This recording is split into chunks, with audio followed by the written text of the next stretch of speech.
tanks, its huge main gun pointed directly at a building and ready to engage. Pushing open the heavy armored door to my vehicle, I stepped out onto the street. I had a gut feeling something was wrong. Running into a Marine gunny sergeant, I asked him, "What's going on?" "Enemy in the building right there, putting up a serious fight." He pointed to the building across the street, his weapon trained in the direction. "They killed one of our Iraqi soldiers when we entered the building and wounded a few more. We've been hammering them, and I'm working to get some bombs dropped on him now." He was in the midst of coordinating an airstrike with U.S. aircraft overhead to wipe out enemy fighters holed up inside the building. I looked around. The building he pointed at was riddled with bullet holes. The Humvee had put over 150 rounds from a .50 caliber heavy machine gun into it, and many more small caliber rounds from their rifles and light machine guns. Now the Abrams tank had a huge main gun trained on the building, perhaps preparing to reduce it to rubble and kill everyone inside. But something didn't add up. We were extremely close to where one of our SEAL sniper teams was supposed to be. In the mayhem, they hadn't reported their exact location, and I knew it would be close to the point where we were standing, close to the building the Marine gunny had just pointed to. No other friendly forces were to have entered this sector until we properly deconflicted, determined the exact position of our SEAL sniper team, and passed the information to other friendly units in the operation. "Hold what you got, gunny. I'm going to check it out." He looked at me as if I were completely crazy. His Marines and a full platoon of Iraqi soldiers had been engaged in a vicious firefight with the enemy fighters inside and couldn't dislodge them. Whoever they were, they had put up one hell of a fight. We moved across the street towards the enemy-infested house. I kicked the door open, only to find I was staring at one of my SEAL platoon chiefs. He stared back at me with eyes wide in surprise. "What happened?" I had asked him. "Enemy had entered the compound. We shot one of them. They attacked hardcore. They brought it." And then I remembered what the gunny had just told me. One of their Iraqi soldiers had been shot when they entered the compound. At that moment, it all became clear. In the chaos, our SEAL snipers had engaged the man with the AK-47, thinking they were under attack. Then all hell broke loose. They called in for reinforcements, and the Marines and Army troops responded with a vicious barrage of gunfire into the house they assumed was occupied by enemy fighters. Meanwhile, inside of our house, our SEALs were pinned down, unable to clearly identify that it was friendlies shooting at them. All they could do was return fire. As I walked back out to the Marine chief, "It was a blue on blue," I said again, calmly and as a matter of fact. There was no time to debate or discuss. There were real bad guys out there. One of my guys wounded, but everyone else was okay, by a miracle. But we still had work to do and to drive on. The operation continued. The rest of the mission was a success. But it didn't matter. I felt sick. One of my men was wounded, an Iraqi soldier was dead, and others were wounded. We did it to ourselves, and it happened under my command. Good morning, everybody, and if you're wondering why you're hearing a different voice, my name is Ciecko. I'm the head athletic trainer for Bloomfield Hills High School in Bloomfield Hills, Michigan. And for the month of October, I will be your host as we investigate traits and characteristics that have shaped leaders, and as author and podcaster Tim Ferriss says, deconstruct those habits and explore how we can become better leaders in our profession of athletic training and sports medicine. What you've just heard is the opening of the book, Extreme Ownership, How U.S. Navy SEALs Lead and Win. Good morning, Jeremy. Morning, John. So back in January, when we recorded podcast 432, I continuously referred back to this book. And not only that, but the weeks preceding it too. This was a book I continuously looked at, I studied, read over. And after we recorded that, Jeremy had asked if I'd be willing to lead a series on leadership traits in athletic training. And I was happy that he had asked me, and I agreed to it. So for today, in this part of the series, we are going to go over the book that I just mentioned, Extreme Ownership, How U.S. Navy SEALs Lead and Win, and talk about how the traits in this book can help benefit athletic trainers and our profession overall. So what is extreme ownership? So I'm going to go back to the book in true Jocko fashion and discuss a little bit more. And this is right from the book. When we completed the last mission of the day, I went on to the operations center where I had my field computer set up to receive emails from higher headquarters. My email inbox was full. Word had rapidly spread that we had a blue on blue. I opened an email from my commanding officer, and it read, "Shut it down, conduct no more operations. Investigating officer and I are en route." Frustrated and angry and disappointed that what had just happened, I began to gather information. As we debriefed, it was obvious that there were some serious mistakes made by many individuals, both during the planning phase and on the battlefield during execution. Plans were altered, but notifications weren't sent. The communication plan was ambiguous and confusing about specific timing of radio procedures contributed to critical failures. Within my SEAL troop, mistakes had been made. The specific location of the sniper team in question had not passed down to other units. A thorough situation report had not been passed to me after the initial engagement took place. The list of mistakes was substantial, but something was missing. There was a problem, some piece that I hadn't identified, and it made me feel like the truth wasn't coming out. Who was to blame? I reviewed my brief again and again, trying to figure out the missing piece, the single point of failure. I looked through my notes again, trying to place blame. Then it hit me. Despite all the failures of the individuals, units, leaders, and despite the myriad of mistakes that had been made, there was only one person to blame for everything that had gone wrong in the operation. It was me. I was responsible for everything in Task Unit Bruiser. I had to take complete ownership of what went wrong. And that's what a leader does, even if it means getting fired. A few minutes later, I walked into the platoon space where everyone was gathered for the debrief. I stood before the group. Whose fault is this? I asked the room full of my teammates. After a few moments of silence, the SEAL who had mistakenly engaged the Iraqi soldier spoke up. It was my fault. I should have positively identified my target. No, I responded. It was my fault, said a radio man. Wrong, I responded. It was my fault, said another SEAL. Negative, I said. You're not to blame. You know whose fault this is? You know who gets all the blame for this? There's only one person to blame for this, me. I am the commander. I am responsible for the entire operation. It was a heavy burden to bear, but it was absolutely true. I was the leader. I was in charge, and I was responsible. Thus, I had to take ownership of everything that went wrong. The leader is truly the ultimate, is truly and ultimately responsible for everything.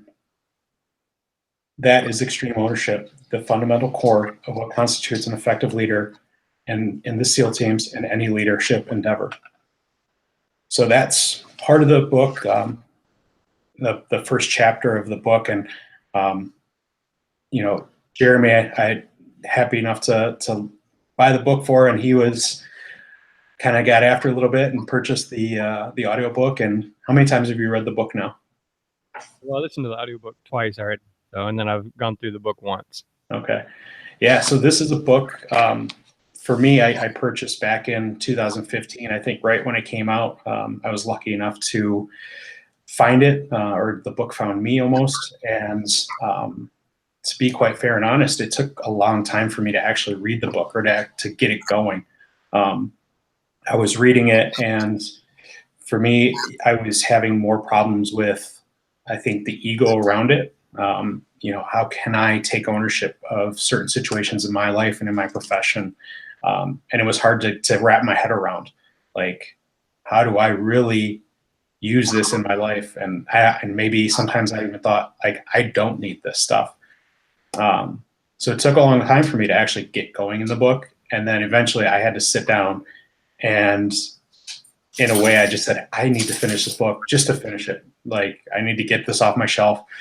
And then I poured myself into it. And a lot of the things that we will talk about today and this book have changed a lot of the things that I do in my profession and in my personal life. You don't always need to have the leadership title. And I think many of us in our profession don't necessarily have that title. We're not always the head, or we're not always classified as a leader, but it doesn't really take that to be a leader. And this book really, for me, gives you a lot of the principles and a lot of things that you can use in your day-to-day life to help become a better leader as you go on about those things. So, Jeremy, were there any things that you want to read from chapter 1, or that you feel that you'd like to touch on? Well, I do have some highlights that are in the principal section that I'll Mm-hmm. go over towards the end. But just as you were talking about extreme ownership, that's exactly what it is. So for me, the most important thing for me, honestly, like, is my relationship with God, and then my relationship with my wife and my kids. And then after that comes my professional life and things, with athletic training. And so for me, that's really where it starts. Is, am I leading at home? Because if I can take care of that, I can take care of the rest of the stuff. And honestly, there's times where I get home at 10 o'clock at night after a game or whatever, and I look at the floor that's messy, and then I look at the kitchen that is not clean, and I with my wife or with my kids, and I want to just start throwing toys away because, well, obviously you can't pick them up, so you guys don't deserve to keep them, or why are you not cleaning the dishes, that kind of thing. And so it really has to come back to me, where me as the leader, I have to be responsible for that. Like, I have to communicate clearly, hey, baby, it's important to me that they're done. That I understand the situation, because that she was taking care of our kid that was sick, or that she was reading about how to take care of the adopted kids that were expected, or she's doing something else. Instead of just assuming the worst, I have to step back and look at the situation as a whole. Did I look at everything in the big picture? Did I understand that? Did I make sure everybody understood the commander's intent, which we'll talk about in there, or is part of the Extreme Ownership book?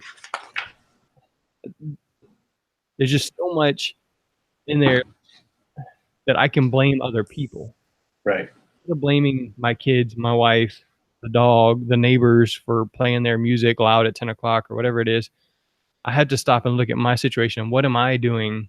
What am I doing to fix this, to correct it, to make it better, to be responsible? Am I the one that's choosing to turn the alarm off in the morning and not go run, and then I feel cruddy the rest of the day, that kind of things. So for me, the biggest thing is starting at home. But then I also mentioned it, like, in a Facebook post, with this extreme ownership. I was lazy last year, or here at the as far as my student program, I was lazy, and the student program was pretty they were pretty lazy. They were inconsistent. They didn't really do their job, and a lot of kids didn't know how to do the minimum things. And again, that's me, right? Before, I was blaming my coworker, because, hey, Bill wasn't doing his job. He wasn't taking care of the kids. He wasn't doing meeting the standard, which wasn't communicated or wasn't agreed upon, that kind of thing. It wasn't made clear what the intent was, or well, the parents keep calling them away, or the kids get a job, or they're just not showing up. Well, again, that comes back to me. That's my fault. I have to take responsibility. I have to look at what I'm not doing correctly, what I'm not doing well. And then again, as we talk about leading up and down the chain, and making the commander's intent understood, that's what it is. At the beginning of the year, we set the expectations, which are the exact expectations we had last year. Mm-hmm. Went over them individually, and I say, hey, how are you meeting these? So each week I've asked them, before our varsity games, we usually have a food together. And so a lot of times I'll go get the food. And then as they'll come in and to get it, what I've been doing recently is then, right, individually. So, Nick, how are you meeting these expectations, these kind of 4 areas that we've been focusing on? Or I'll say, what are you doing to improve? How are you doing this? And then throughout the game, this is how I want the game. This is how I want the field set up. Okay, so here's why I want it set up like this. I want our stuff separate from football stuff. I want our stuff away from the water so that it doesn't get wet. Again, going back and recoaching and mentoring those people that are not meeting that expectation. Right. Being willing to go back and continue to coach and coach and coach.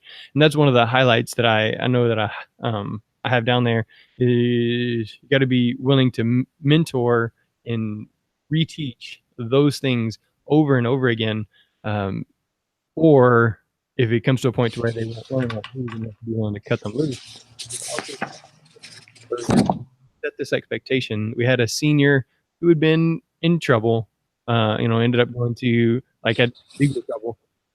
And then that senior realized, hey, I can't meet these expectations. I'm going to just take care of my academic stuff. I'm going to see you guys later. And Right. this week we had another senior, questionable loyalty kind of thing. And it's just like I got other stuff going on. I'm gone. Well, what that does is it frees up the team to move forward and removes the least effective or least efficient parts of our sports medicine team here at the school and makes them move forward. So now they're not like, oh well, that kid doesn't show up, doesn't do what they're supposed to, and Jackson still keeps them around, but now I don't, because we've had the expectations, we continued that conversation, and rather than just letting it go, we say, look, this is the expectation, this is what we're doing. We need you to get with it or get on. And so Right. there's a lot to it that I kind of need to continue to go back. And as I'm just now listening to the second book, Dichotomy, there's things that I'm going to be able to pick up there. And obviously through this whole month, I'm going to pick up a lot. But like what you said, we had that conversation back in January of last year about leadership. And then there's so many times where I have this conversation and then I just move on, because as the host of the podcast, that's what I have to do. I have to have the conversation. I have to go edit it. I have to prepare the website, the post, the social media post. And so I a lot of times don't process it. I just have it and go. So this is really a cool opportunity for me. I'm super proud of what you're doing.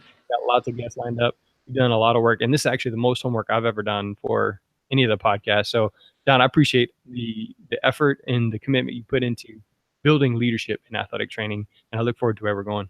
Yeah, I appreciate you asking to post this, and I think I'll talk about the book in a few seconds, but for me, it's going through this book and creating that standard and taking control of the things that are happening that I can control of in my life. There's days. How many days do you not have enough time? Like you're rushing to get into work, or you're behind because you forgot to do one thing and you're not taking care of one thing after the other, and it just kind of snowballs into a really bad day when it could really just start first thing in the morning. And that's one of the things that I learned from the book too, is just taking control, like you had just mentioned. It's the book itself. I think when I first purchased the book, I thought, hey, this is going to be a really cool book about Navy SEALs, and they're going to talk about battles and gunfights, and I know I just touched on that big scene in the beginning of the book, but realistically, the way the book is highlighted and laid out, they give a little scene, a scenario. They'll tell you about an event that may have happened in Ramadi, and this is the platoon was in Ramadi in 2006, attached with Marines and an Army to help take back over the city. And they'll touch on those things. They'll also touch on the way the company is for them. They work in leadership consulting as well, so they'll talk a little bit about different scenarios that they've run into, and then they will talk about the principle. So what's the principle on how to go about that scenario? And the first one is the extreme ownership and how to take control and be a better leader. And then they talk about application. So the first book is really written towards business, but I really found, for me, being in the athletic wing and being in there in our profession, everything really tends to be a little bit more amplified. How many times do we ever deal with an injury, and that's the only thing we have to deal with? And we're able to take time with it, and it's maybe less than 10% of the time do we actually deal with something like that. Almost always we're dealing with 1, 2, 3, 4, 5 things that are in a row. In my situation, I'm lucky enough to have interns and to have people working with me, but there's almost never a time where we're always just dealing with one thing at the same time. We're always dealing with multiple things. So if we're able to put down standards and practice those standards over and over and over, the outcome is really, it's better for us as athletic trainers, but it's also better for our student athletes. And that's really the big common goal that we always continue to go back to. So, that's in that you talked about the book. it has the application to business, but Yes. actually possibly my favorite part. I don't know, because listening to the audiobook is awesome, because Yeah. those guys reading it in their voice, and you hear the grittiness that's inside that, and you're imagining a Navy SEAL as they're telling you the story, and you can feel the emotion in their voice. So I absolutely love the Audible audiobook. So Mhm.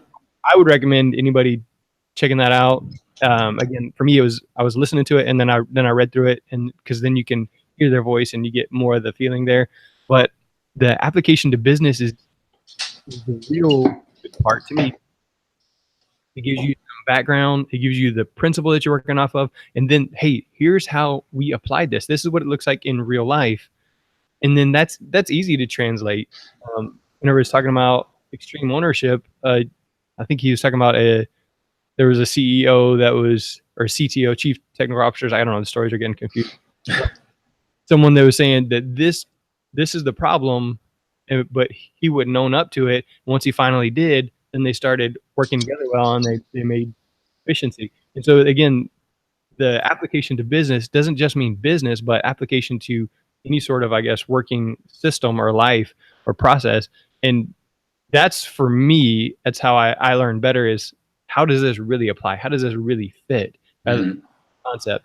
So again, I don't think any part of the book is unnecessary or doesn't fit with what we're. Right. Absolutely. Yeah, I think what it does for me, and what I've really learned, is that it's taught me how to think, not what to think. And that's been a constant thing that I will continuously think, or I'll work with my interns.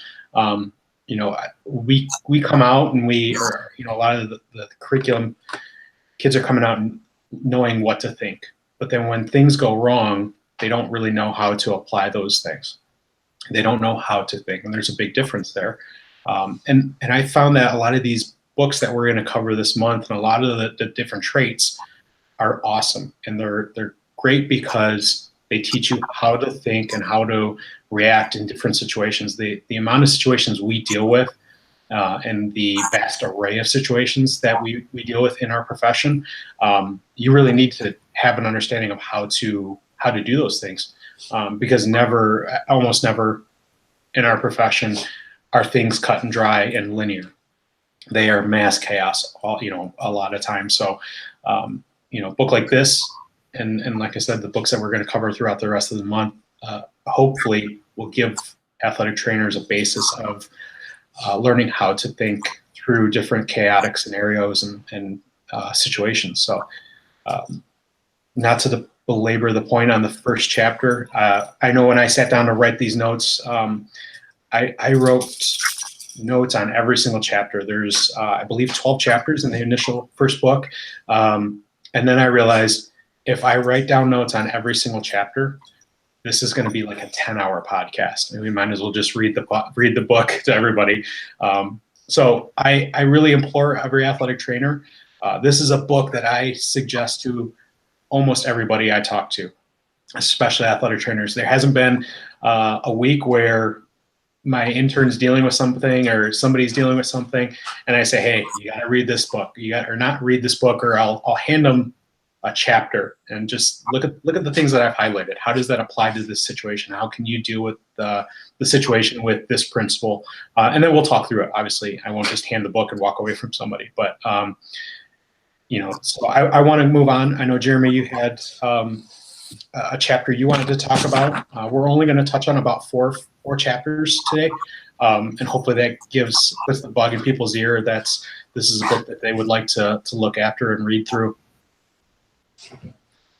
So the next chapter, chapter 2, it says there are no bad teams, only bad leaders. Right.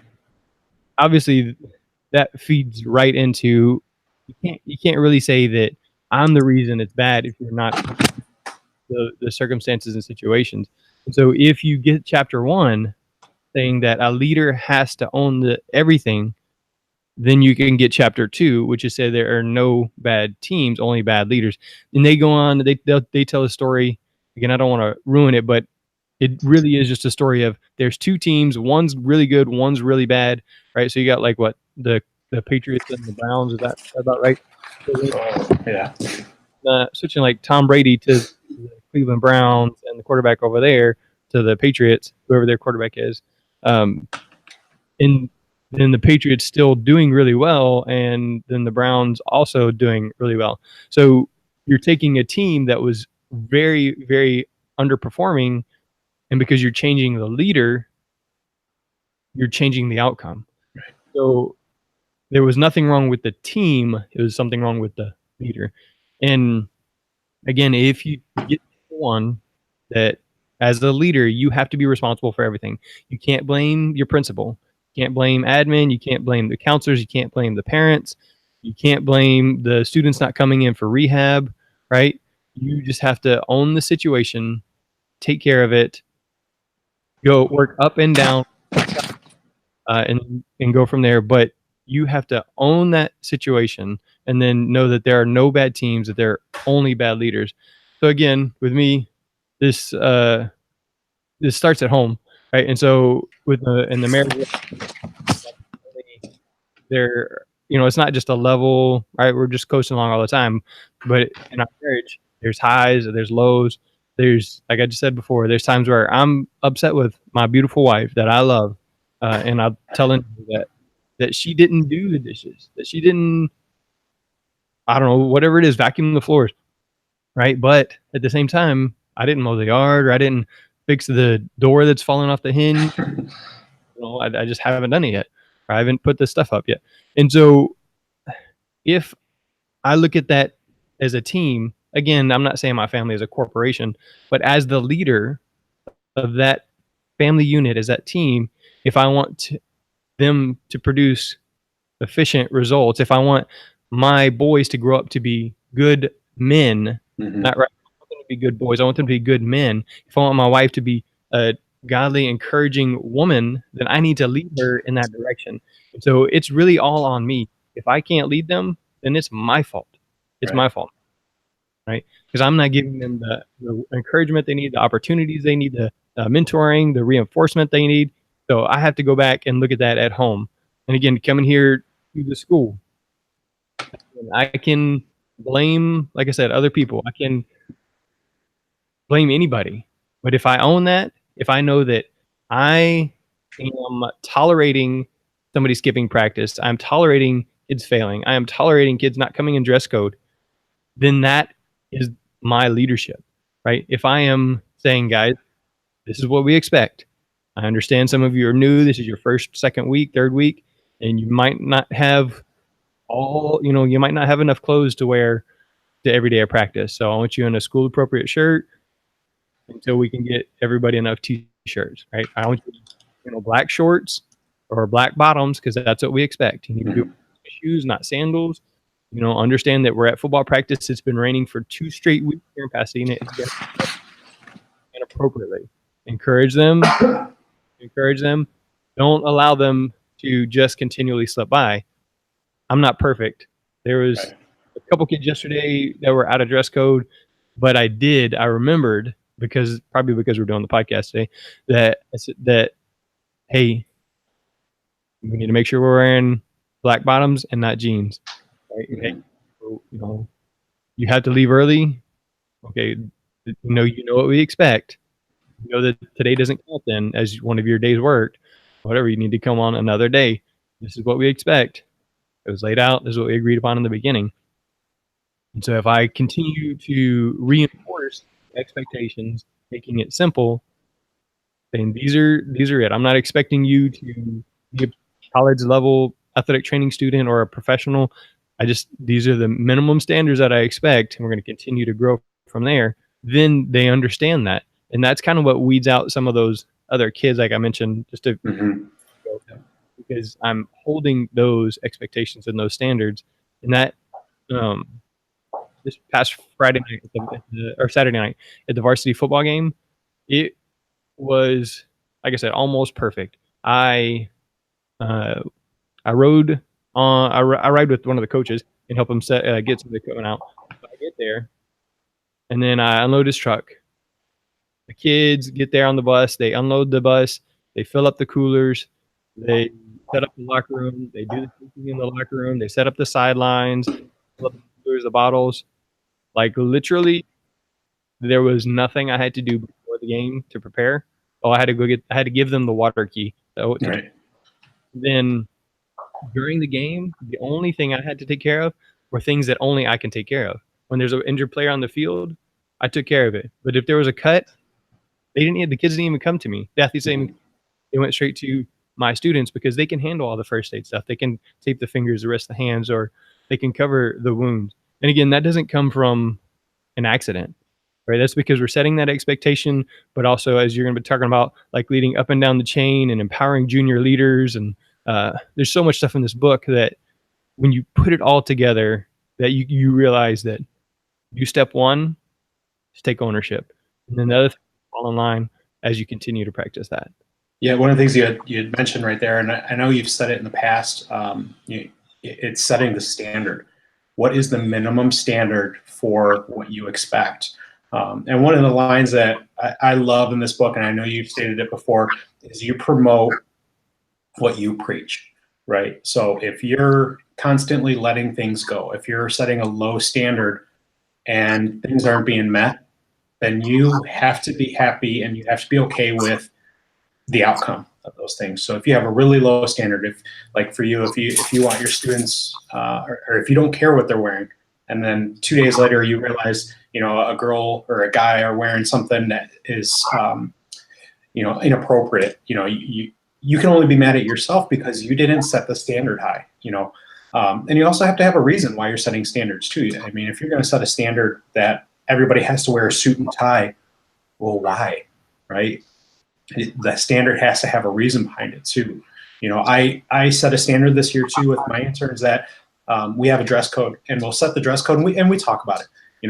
It's normally the last couple of weeks in Michigan it's been a little bit nicer, starting to get a little bit colder, but we'll always go for home games. We're going to wear black tops, khaki pants, and I said the reason we're going to wear that color and not gray or not purple, those are our colors. Is because our home team jerseys are purple. And if I can't look down the sidelines and correctly identify my staff or my team, I don't like that. And that's not a standard I want to fall below, because I want to be able to look down and see where my intern is or see where my assistant is in case I need to get a hold of them. What if the radio's not working? What if it's a loud crowd and I can't get their attention? Or I'm looking for them. I shouldn't have to do that because then we're wasting time. So setting that standard has been a good thing too. And it just creates more and more efficiency. So, if you're setting that standard high and you're maintaining it, your outcome's going to be great. And I saw your post this past weekend about your students, and I was so proud of you and I was so happy. Like, I saw that, I'm like, yes, that's exactly it. Like, you took ownership of it. You set the standard with your staff and with your team, and then everything else just kind of melts away and falls into place. So when those chaotic things happen, when all hell breaks loose, your priority becomes very simple and very clear, and you can deal with certain things. So if you're worried about, if you're looking down the sideline and you're pissed off that one of your staff is wearing a different color polo than we had talked about, and then it starts eating away at you, and then something happens and a student walks away, or you have to deal with a blood issue that's really simple, and then somebody tears an ACL on the field while you're still maintaining this issue with putting on a Band-Aid, you get upset with people. It's because you haven't set the standard, you haven't set the minimum standard, or you haven't set the priorities with your staff. And that is the basis behind that chapter is, you have to be a good leader for your team to be really good. And I think if you look personally at probably where you're at last year, like you had said, you were upset with kids, you weren't maintaining a standard, and then you fast forward to that Saturday night, and to have that pride, like the more you do that, the more efficient and more better you are at your job, and doing the little things and the big things that we need to take care of. And that for me is awesome when I see other athletic trainers that are doing that, and people who are in a profession who take and set good standards. And if you're not, we'll talk about this chapter a little bit later. there's times where you don't set a standard and you become frustrated with other people. And one of the things that I had to learn to do was set a standard of telling my coaches, you can't schedule games 2 days before. You can't just add on something on the schedule and expect me to be there. I would get upset with them, but it's because I didn't take ownership and I didn't explain why I was upset with them. I would just get frustrated. And I think that's probably one of the biggest things athletic trainers, if we look on the secondary schools page on Facebook, you're going to see almost every week, that's probably a low estimate, but every week somebody's going to post, God, my coach added a game, and what do I expect to do? What do you expect me to do? And they end up covering it. Well, that's the standard you're setting. You're gonna do it, which we're almost always gonna do. We need to let people know, like, why we don't want to be there or why we can't be there. Really, we shouldn't be expected to work 7-8 days a week. We need time off. We need time with our families. We need time away. Because if we keep doing certain things, our standard and our practice is going to fall and fall and fall, and then we're not going to be able to deal with the big issue, or you're going to burn out, right? So yeah, absolutely. There are no bad teams. There are only bad leaders, and I love that comment right there. So probably the last thing on this is the that I made was about the kids. It wasn't about me. It was about, and so also in the book, Jocko or Leif, they talk about the praise goes to the team. Mm-hmm. It doesn't go to me as the leader. It's because they believed in what we were doing. They did it, and they deserve that praise and recognition. And so it's really what it's about is leading them to do well and then applauding them for just saying, hey, you guys did great. And I intentionally said before everybody leaves tonight, hey, I want to make sure that I tell y'all thank you, that I say you did a phenomenal job, that it couldn't have gone any better tonight. The only way it could have was if I didn't have to go on the field at all because of injury. Right. And so you guys did fantastic. And that's why I did that post, is just because I was so proud of what they had done. And so again, you're working on creating an environment. Make sure that those people know when they've done well. Reinforce the positives. So again, that's for me not something that's super easy. It's easy for me to say you need to fix this, and fix this, but instead I had to step back, take that moment, and say you guys did amazing. And so next time they're going to look to repeat that, Mm-hmm. that they met that expectation and they know that they met that standard and that they got praise for it. And so it's really none of the book can stand apart, but like every single chapter kind of needs to be dealt with. Like, yeah, almost like you have to learn each lesson individually and then kind of put them back together and then read it, put them back together and read them again. So I know you're going to talk about prioritize and execute. And so you mentioned that briefly earlier, like if somebody's injured and I'm having to deal with this, so I can't prioritize what that is. So why don't you take us away on prioritize and execute? Yeah, real quick, I think a mark of a good leader is somebody who has humility, and you just showed that right there. Like it's not about you; it's about the team and it's about everybody else. So if you're able to pull that out of this book and pull this out of this month, having humility throughout what we do is a major trait that I think leaders exemplify. So I applaud you, and I know you're too humble to accept it, but I just want to point that out again. So yeah, the next chapter I want to talk about, which I think athletic trainers would really benefit from, is the chapter called Prioritize and Execute. I was lucky enough to go to Roll Call, which was the Leadership and Dynamic Situations conference that Echelon Front, who is the company that Jocko and Leif run, they put on in Dallas 2 weeks ago. This is one of the laws. They have 4 laws of combat, and this is one of them. It's prioritize and execute. And when I read through this book, like you said, every chapter, it's like, wow, I need to practice this, and this is a great thing, and you have to go through and really explore it. When I read through this book, when I read through this chapter, it really showed me where I'm kind of lacking in certain things. Where do I need to prioritize my time? Where do I need to prioritize my efforts and then execute them as they go along. What is the most important thing to cover? What is the next important thing? What's the least important thing? And what can I attack tomorrow or the next day?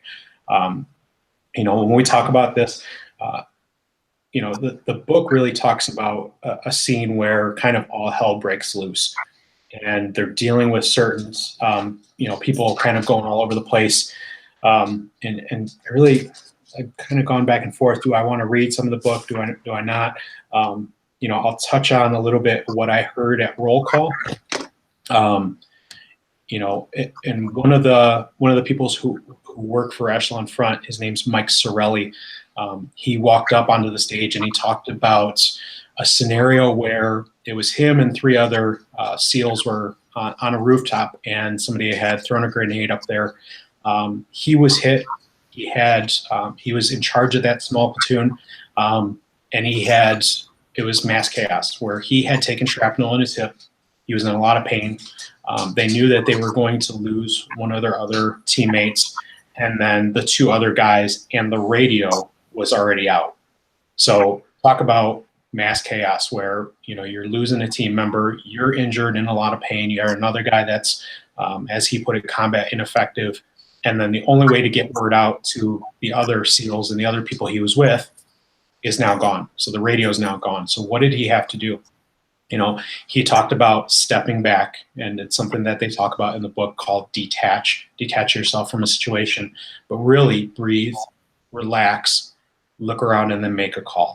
So how many times do we have to do this where things are going wrong and we get over emotional with certain situations, and we kind of, our priorities go out the window, and we're not able to deal with situations effectively.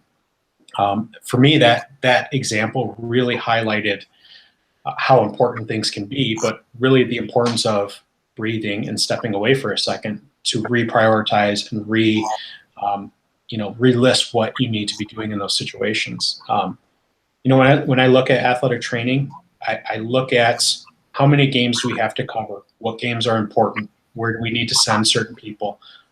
Like I said, I'm lucky enough that I have a staff that I can send out an athletic trainer. I can send out an intern to volleyball practice. I can send somebody. We always have somebody out at football practice. If there's something else going on in the aux gym, or if we have rehabs going on over the place, but then we have a game outside too. Where do we need to be and prioritize? That's been one of the things that helped me. And it's as simple as setting a calendar and saying at 10:45 today, I need to go and be out at certain practice, or I need to be dealing with this situation. I can only spend so much time doing rehab with this person, but then I have to, in true fashion, everything else is going to go to hell. And then what do I do when things do go to hell? Where do my priorities fall? I may be dealing with a rehab situation, but then somebody comes in with a bloody nose. That now becomes my priority, and then I have to deal with that priority, and then work away from other things. So, they talk about in the book going through different scenarios and training, and constantly putting themselves in scenarios or in situations where they could potentially fail, but through their training, they learn how to deal with the priorities that as they come up. And that's one of the things that we have to do as athletic trainers is constantly go through different scenarios, whether it's continuing education, whether it's in the fall doing spine boarding with your staff, or really going through your med kit and saying, okay, I've lost something, I need to put it back in there. So you're constantly going through different scenarios that you potentially could fail at, but that has to be a priority in how you're going to operate, through the day or through the week, when it comes to scheduling, when it comes to dealing with injuries, certain things like that. That was, for me, this chapter really helped me kind of realign myself and find out what's important in my day-to-day situations in athletic training. So, was there anything, did you get a chance to read that and look through those? I did. I mean, like I said, I've listened to the whole thing twice and read through the book and the principles, but I don't think that there's anything else that I need to add. Again, it is about setting the priorities, but it can't come just at that moment. It has to be something you prepared, something, okay, student number one, you can take care of that. My 7th period students, they know how to go over there, fill up coolers, set those up, because they can't evaluate in rehab. And so I prioritize, these are the events, things that only I can do. Somebody else can do this. It's just like, you're going to talk about leading up and down the chain. This is my family time on Saturday. There's no game scheduled. And I'm going to prioritize that and execute. And this is why, coach, that you scheduled that JVC team soccer game at a home campus the day before, or you scheduled it 6 months ago but didn't tell me. Mm-hmm. That's your fault. And here's what's going to happen, because I'm prioritizing my family time. I'm prioritizing my relationship with my family, or the 5K or whatever it is that I'm going to run. You didn't prioritize my time, so I'm prioritizing it for me. Yeah. So. Yeah, and that goes back to taking ownership overall. Like, hey, you don't always have to have an excuse why you're not going to be there, right? Like, who cares if? Of course, my dog started barking. Who cares if you have literally nothing planned on a Saturday? Like, that's fine. Like, do it. Don't do anything on Saturday. But that's your priority, because you've earned that. You've been at the school 6 days out of that week, 5 days, and you've had really long days. And then all of a sudden things want to get dropped on you. Well, hey, listen, I need time for myself. Like, I need time to binge watch Netflix. I need time to read. I need time to literally not do anything because I've had a hell of a week. And you need to be able to explain those things. And that's part of taking ownership too. You don't always have to say, I'm going to be extreme ownership and I'm going to take over and I'm going to work this game because they told me last second. And if I don't, and whatever, you have to find the balance in this too.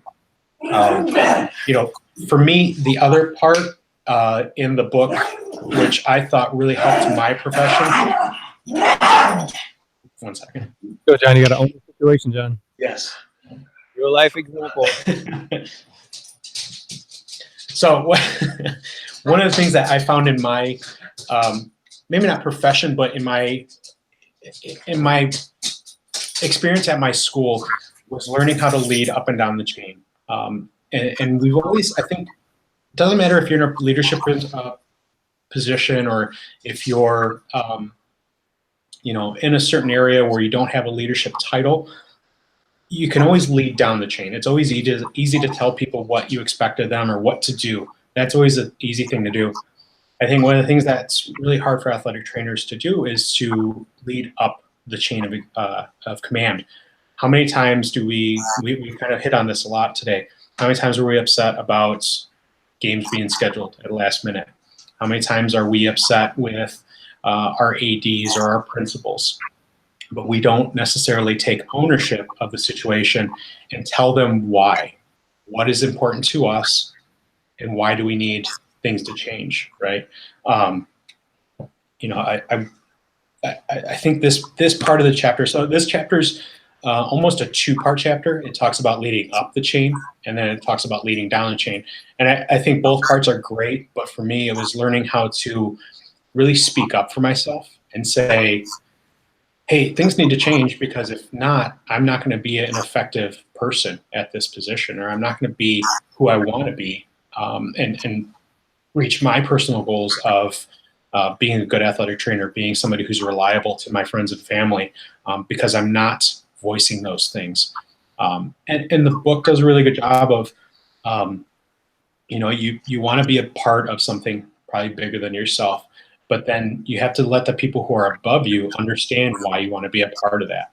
And those people understanding what's important to you, they start responding to you a little bit more and helping you out a little bit more. It's really, really easy to be frustrated with the people that you work for or work under. The hard thing is to tell them why you're frustrated and to learn how to do that. I think after I read this book, things had started clicking in my head a little bit more. And at that time, I was frustrated as hell with my AD because he wasn't sending me schedules, or he wasn't telling me schedule changes, or he wasn't unlocking a bathroom. Like, those things would fire me up and I'd be so mad, but then I wouldn't say anything to him. I would just internalize it, right? But I didn't take ownership over the situation because I would just get pissy, and then I'd kind of talk behind his back and be like, he's lazy here, he's not doing something. But that's not helping the team. It's not helping what we want to do as a department.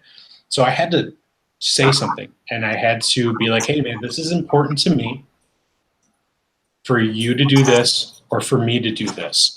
And the more you do that, and you have to have tact with it too. You can't just burst into an office and say, you need to do this, you need to do that. Like, that's not going to go over well at all. You have to have tact, and you have to have that conversation and really show why it's important to you that things probably need to change a little bit, and what the goal is behind it. Why do you want those things to change? I'm trying to look real quick. And let's see. Yeah. John and I had this conversation as our test call just the other day, and it was like supposed to be like a 5-10 minute test call thing. And I think we were on the thing for like 30 plus minutes, just because we're like already sharing stories and talking. We're excited, and just I shared on Facebook the rodeo field trip I went to, and that was awesome. And so there was a couple things there. I've tried to take field trips before, but my principal was like, I need more information and you need to get better, and all you need to know is where and when. That's in the book it talks about he needs to know, he wants to approve it. He just needs to know the details so that he can send it up the next. Like, it's proven to me from this last field trip. So we were there, and he's there also watching the kids that are doing the rodeo thing, right? Because it's the Pasadena Livestock Show and rodeo. But he takes time away from there, comes over, takes some pictures of and with us, and then when I take my kids inside the trailer, he brings in the Pasadena Livestock Show and rodeo communications people, and then he brings in the district communications people, and then he brings in one of the other assistant principals that came there as well. And so he wants to support and promote what I'm doing. And I can sit back and look like, why does he need all this extra information? Why is he questioning me? Why can't he just let me do my thing? Or I can give him the information he needs so that he can do an even better job of promoting me. Mm-hmm. Look, Jeremy, I really support you, and this is what I want to do. And that's just one example, because when he first came here, I felt like he didn't support me at all.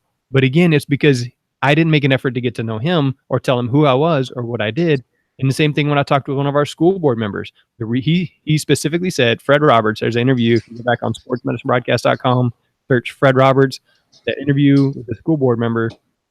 He specifically said, the reason that we don't know who you are and what you do is you don't tell us. Yep. And if I don't tell them why my weekend's important, why it's important for you to send me the schedule coach, or why I want to take the kids on a field trip, or why it's important to me, not because you need to get it for me, but why it's important to me, I feel this is important to me because I feel valued whenever you send me the schedule 2 weeks ahead of time. I feel like I'm not valued when you send it before this. I feel like I'm not important, like I'm not part of the team. Those are the things that you just kind of, like you just said, step back, get down. I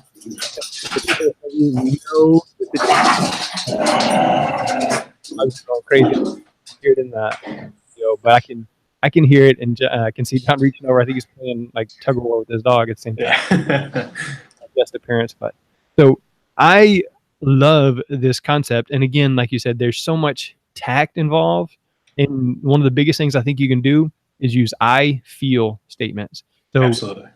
I feel like you don't value my work when you don't take care of the dishes, or when you leave the living room a mess, or I feel like I'm not important when you sit there playing Candy Crush rather than, hanging out with me or talking to me, or I feel valued when you do this, those kind of things. And then it's about me and not an attack on you. They clearly cover this in the book too. But all right, John, go ahead. No, I think, how many times do we get frustrated when somebody questions us, right? Like you had just stated, why did they keep asking questions? Shouldn't they know? Shouldn't they know who we are? No, like it's 2018, and we still have to explain what athletic training is. And there's times, and I fall victim to this, where I get frustrated. Like it happened to me last night, and I'm upset with myself because I had a parent ask, well, "You're just a trainer. Like, why are you doing that?" And then like I got frustrated because I'm like, oh, that hit my ego, and I said, "All right, calm down, relax. I am an athletic trainer. I'm a medical professional, and this is what we do." And I think he just had a misunderstanding of the semantics of our profession.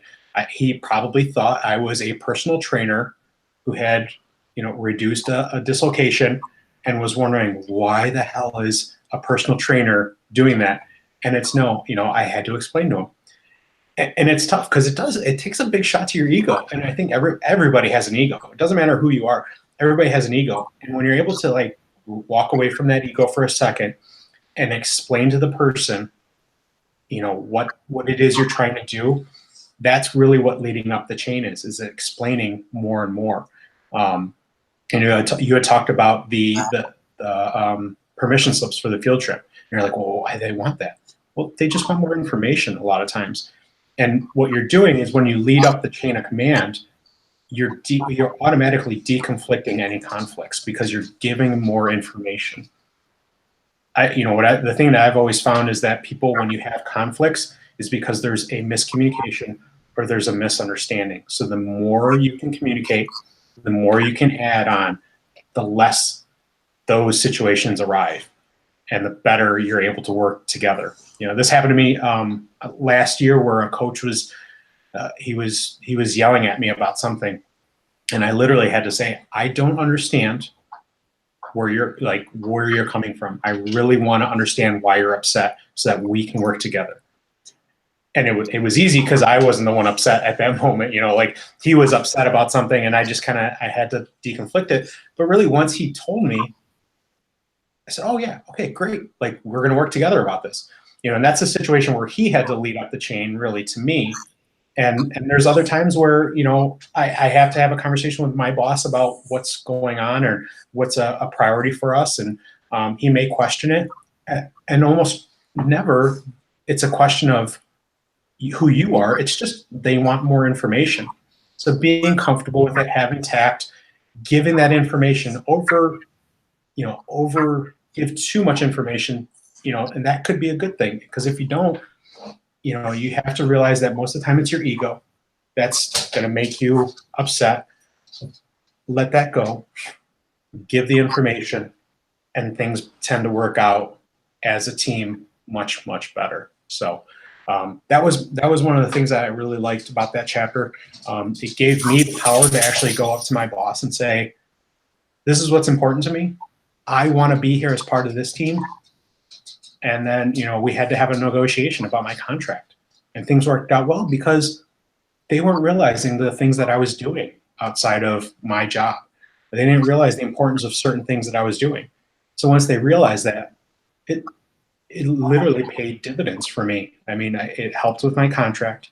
It helped me feel more comfortable. And then it made people in my district more aware of who I am. Like you had stated, your school board member. We have an amazing school board member that comes to every single home event. And now he knows who I am, which that's going to help if ever I need something. Like, I know I can go talk to Paul and say, hey, Paul, this is something I'd love to do for our school. What can we do to help this, or what can we do? And that's, they have that information, who I am and what we do. And they're going to jump at the situation, or they're going to jump at the opportunity to help our student athletes, because that's really the common goal at the end of the day. So, I think I'm going to, it's probably a good place to stop with the book. And we could end up going on like I said, talk about other things, but yeah, that's a good round to finish there. I want to close today with a quote, and we've touched on a lot of things in this book, and I read the book of Five Rings by Miyamoto Musashi, who, if anybody is a Jocko fan, they know the importance of the book Musashi, but it's a real person, and this is one of the things that I read a while back, and I loved it. There is nothing outside of yourself that can ever enable you to be better, stronger, richer, or smarter. Everything is within. Everything exists within you.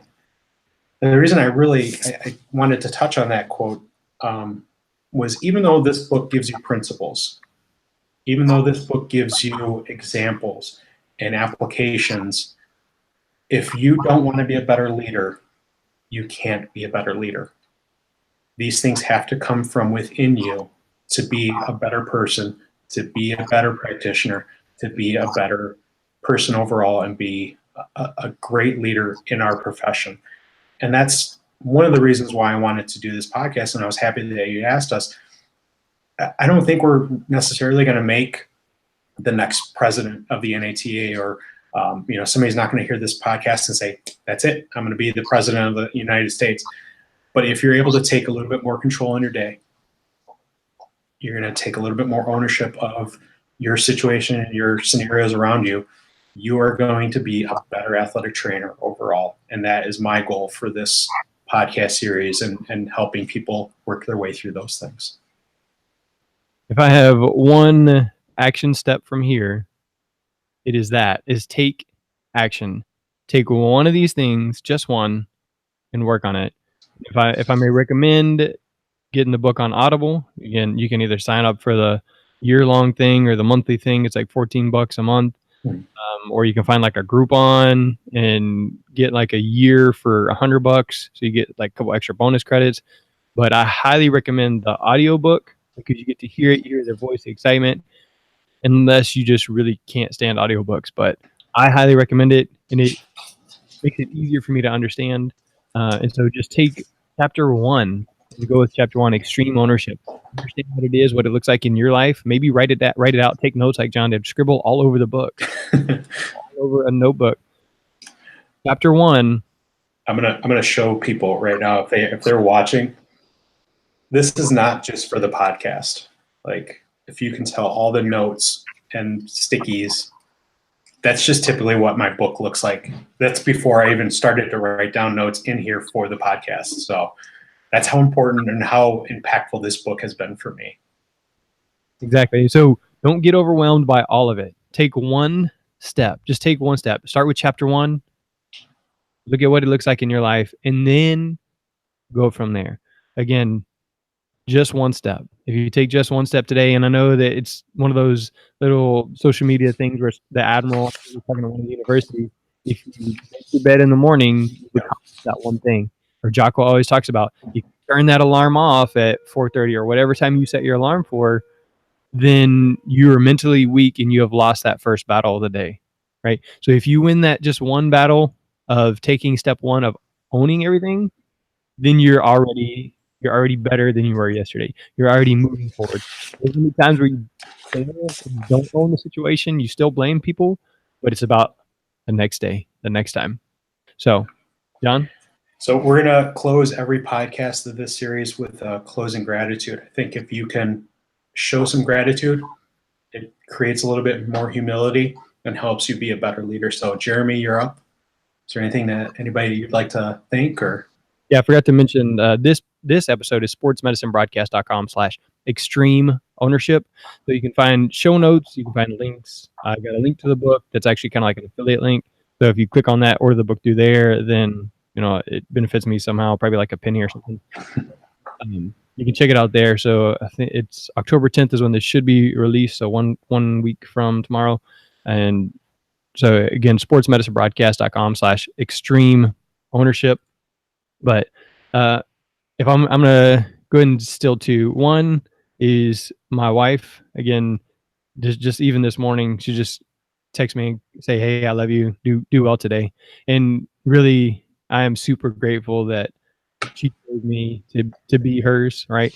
And so she's such an encouragement and an amazing woman. And I'm always thankful to Sarah. And I don't know if I say that enough publicly. I know that I tell her often, but I just want to make sure I say that publicly.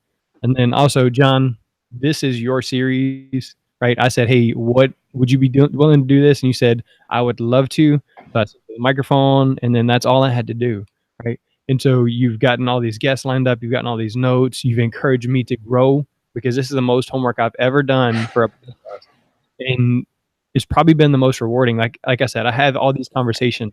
This is episode, who knows, 500. I've had these conversations. I've probably gone over all these principles before, as we've talked about with other leaders. But it's the processing, the personal need or desire to grow, and it just hit me at the right time. So understand that I really appreciate all that you're doing here to grow leadership and athletic training. So John, thank you.